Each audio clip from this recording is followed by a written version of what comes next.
Hello students, in this video of ours we are going to learn about the third class of plant kingdom, that is Pteridophyta. Now Pteridophyta is the another class of plant kingdom wherein we will find the true leaves, true stem and true roots. So this is the first class of the plant kingdom which is having true differentiation of into true leaves, true stem and true roots. And another thing which is present here is that here the vascular tissues are present. That means the xylem and phloem are present in this class, in this plants of this class. So pteridophytes, as I told you, P is silent, so we pronounce them as pteridophytes. So pteridophytes include horsetails and ferns. And these are the first terrestrial plants. Possess vascular tissues, xylem and phloem. So here the xylem and phloem is present, and pteridophytes are found in the habitat is cool, damp, shady places, though some may nourish well in sandy soil conditions as well. So most of the pteridophytes are found in cool, damp, shady places.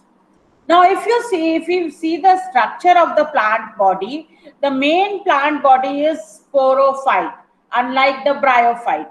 In bryophytes, the main body was gametophyte. Here, the main body is sporophyte, that is diploid in nature, which is differentiated into true root, stem, and leaves. Now, these organs possess well differentiated vascular tissues. Xylem is present for the conduction of water. Phloem is present for the translocation of food. The leaves can be small, and when they are small, they are called microphylls. And example is Selaginella. And when the leaves are big, then they are called macrophylls. An example is ferns. So most common pteridophytes are ferns, which we always keep in our houses for ornamental purposes because they are the ornamental plants. So you will find ferns in almost every house. The sporophytes bear sporangia. Sporangia is the structure where the spores are produced, and this sporangia is subtended by leaf-like appendages called sporophylls. So the leaves which are covering, which are protecting the sporangia, they are called sporophylls. In some cases, sporophylls may form distinct compact structures that is called strobili or cones. In some cases, these sporophylls, which are covering the sporangia, they form a compact structure around the sporangia. And that structure, total structure is called strobili or cones. And examples are Selaginella and Equisetum. Now, if you see the life cycle of pteridophytes, the sporangia, the main plant is sporophyte, that is diploid in nature, and that main plant, the sporophyte, is having the spore producing structure which is called sporangia. Now this spore producing structure, sporangia, is covered by the sporophylls, and this sporangia is producing spores by meiosis. There are spore mother cells in the sporangia, and which are undergoing the meiosis cell division, that is the reductional cell division, to produce spores. So spores which are produced by the sporophyte is haploid in nature, which are formed by meiosis cell division inside the sporangia. Now the spores, they germinate to give rise to inconspicuous, small but multicellular, free-living, mostly photosynthetic haloid gametophyte. So these spores are giving gametophyte which are haploid in nature, and this gametophyte is called prothallus. And this prothallus is multicellular structure which is free living and it is undergoing photosynthesis as well. So the spores are germinating into the multicellular free living body which is called prothallus and which is the gametophyte stage of the pteridophytes.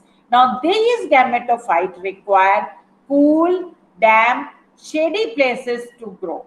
Because of this specified restricted requirement and the need for water for fertilization, the spread of living pteridophytes is limited and restricted to narrow geographical regions. So this is very important question as far as examination point of view is concerned.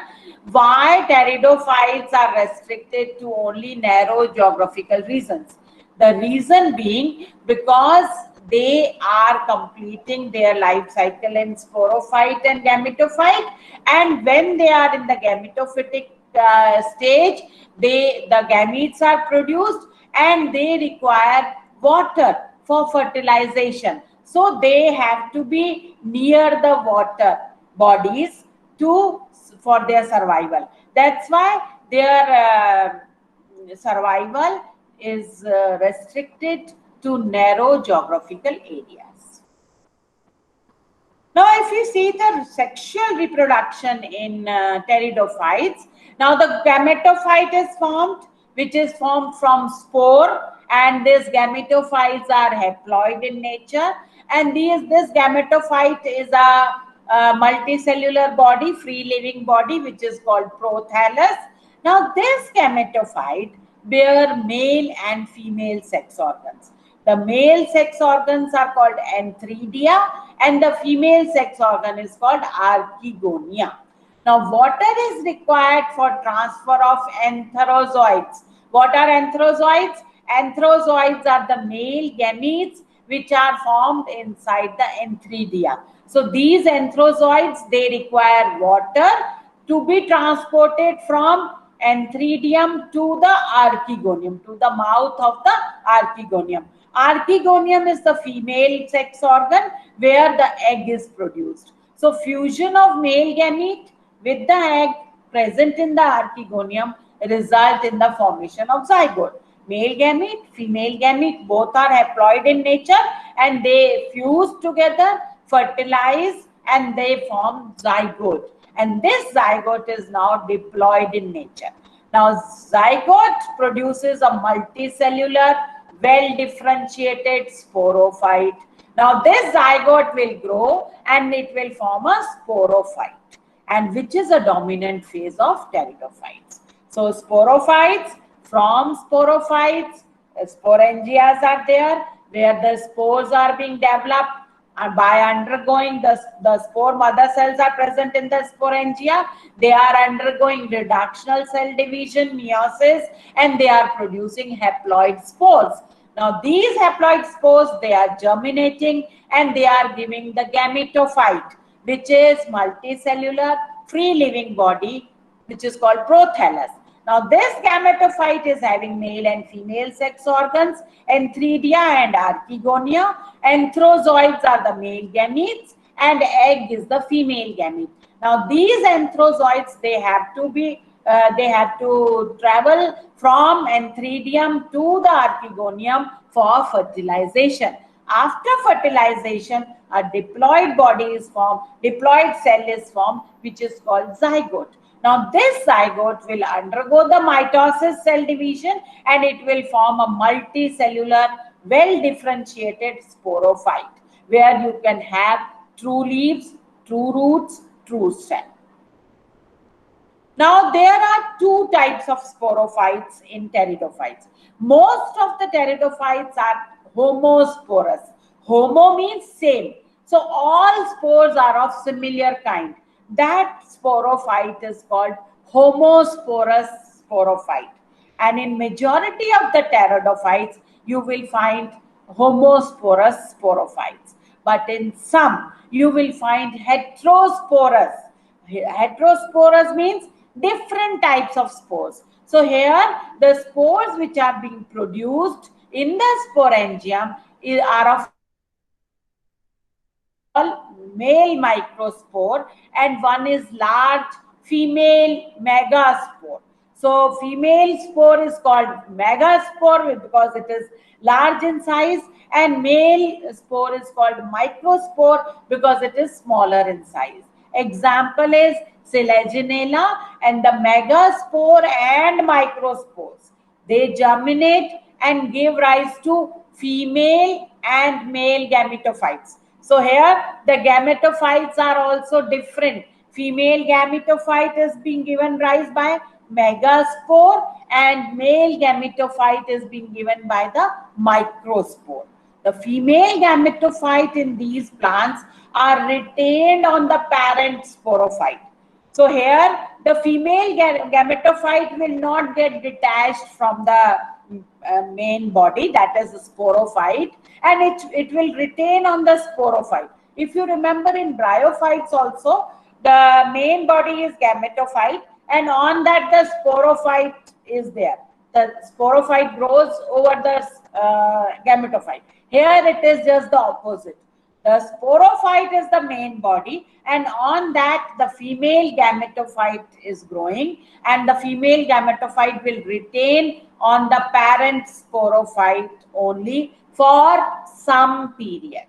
The development of zygote into young embryos takes place within the female gametophyte. Now in this female gametophyte, archegonium is there where the anthrozoids will come and the fertilization will take place. So the embryo will develop inside the female gametophyte.